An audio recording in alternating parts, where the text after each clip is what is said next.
এক গ্রামে জয় এবং বিজয় নামে ওরা দুই বন্ধু ছিল। দুই বন্ধু সব সময় একসাথে মিলেমিশে থাকতো। কোনো বন্ধু যদি কোনো খেলা যেতে চায় তাহলে ওর বন্ধু ওকে নিয়ে যেত। তারপর ওরা একসাথে থাকতো, একসাথে খেলাধুলা করতো, একসাথে বাজারেও যেত তারা। কি রে বন্ধু, তোমাকে খুঁজে তোমার বাড়ি থেকে আসলাম, তোমাকে আর পেলাম না, তাই বললাম তোমার পুরানো বাড়িতে চলে আসি, তাই চলে আসলাম। তুমি এখন কোথায় যাচ্ছ এই সকালবেলায়? এখন ব্যাগ হাতে নিয়ে কোথায় যাইবা তুমি? হ্যাঁ, আমি তো বুঝলাম না তোমার বিষয়টা। এখন তো চলে আসো, আমরা ঘোরাঘুরি করে আসি, কোনখানে যাওয়ার দরকার নেই। না বন্ধু, কিছু বাজারে যাওয়ার দরকার ছিল, কিছু নিয়ে আসার জন্য, তাই বললাম চলে যাই, হয়তো তোমাকে রাস্তায় পেয়ে ফেলবো। এখন দেখি না তুমি আমার বাড়িতেই চলে আসছো। আচ্ছা ঠিক আছে, ভালো হয়েছে। এখন চলো আমরা দুই বন্ধু একসাথে রওনা দিই, বাজারে গিয়ে কিছু মাছ এবং কিছু তরকারি নিয়ে বাড়িতে ফিরবো। হ্যাঁ, তারপর আমরা একসাথে চাও খাবো। এই কথা বলে জয় এবং বিজয় গ্রামের বাজারের দিকে রওনা দিয়ে দিল। ওরা বাজারে যাইতেছিল কিছু তরকারি এবং কিছু মাছ এবং কিছু মাংস নিয়ে আসার জন্য, কিন্তু সেটা হলো না। ওরা আরো ভয় পেয়ে বাড়িতে আসলো, অনেক দুঃখ পেয়ে বাড়িতে আসছে ওরা।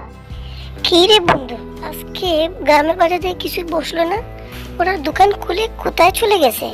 দোকানগুলো ফাঁকা ফাঁকা রেখে চলে গেছে। চোরে যদি চুরি করে নেয় তাহলে কি করবে ওরা? দেখো অনেক বড় বড় দোকানগুলো ফাঁকা চলে গেছে। ওরা কোথায় চলে গেল? হ্যাঁ, আমি তো কিছুই বুঝলাম না ওদের কাণ্ডগুলা। আমার মনে হচ্ছে কিছু এখানে হয়েছে, তাই ওরা কোথাও চলে গেছে। ওরা তো এমনি ভাবে কোথাও চলে যায় না। হ্যাঁ বন্ধু, তোমার কথা তো ঠিকই আছে, ওরা তো এইভাবে কোথাও দোকান ফাঁকা রেখে চলে যায় না। আজকে কি হয়েছিল বাজারে আমি শুনছিলাম, আমার আব্বু আমাকে তো বলছিলেন, কিন্তু আমার মন দিয়ে শুনে নাই তো, তাই বলতে পারি নাই। এখানে কিছু একটা হয়েছিল, গ্রামের বাজারে মানুষ নাই, গ্রামে মানুষ নাই, ওরা কোথায় চলে গেলাম তো কিছুই বুঝলাম না। তুমি যেটা বলছো আমার তো ঠিক এটাই লাগতেছে। আচ্ছা তাহলে দেখি আমরা অন্য গ্রামের বাজারে গিয়ে থেকে কিছু মাছ এবং কিছু তরকারি নিয়ে আসবো। তারপর ওরা দুই বন্ধু একসাথে অন্য গ্রামের বাজারে যাওয়ার জন্য রওনা দিয়ে দিল। তারপর ওরা চলে যাইতে লাগলো। হঠাৎ করে একটি ভূত কোথায় থেকে উড়ে চলে আসলো। তারপর ওরা অনেক ভয় পেয়ে গেল, অনেক ঘাবড়ে গেল ওরা। এখন কি করবে সেটা এটা বুঝতে পারতেছে না। এই জয়, এই বিজয়, আমার তো অনেক ভয় করতেছে। হঠাৎ করে কোথা থেকে এই মেঘটা চলে আসলো, অনেক ভয় লাগতেছে তো আমার। এই দেখো মেঘ কিভাবে ঝিলকে দিতেছে, এই বৃষ্টিগুলো তো অনেক ভয়ানক বৃষ্টিগুলো। এখন কি করা যায় বিজয়?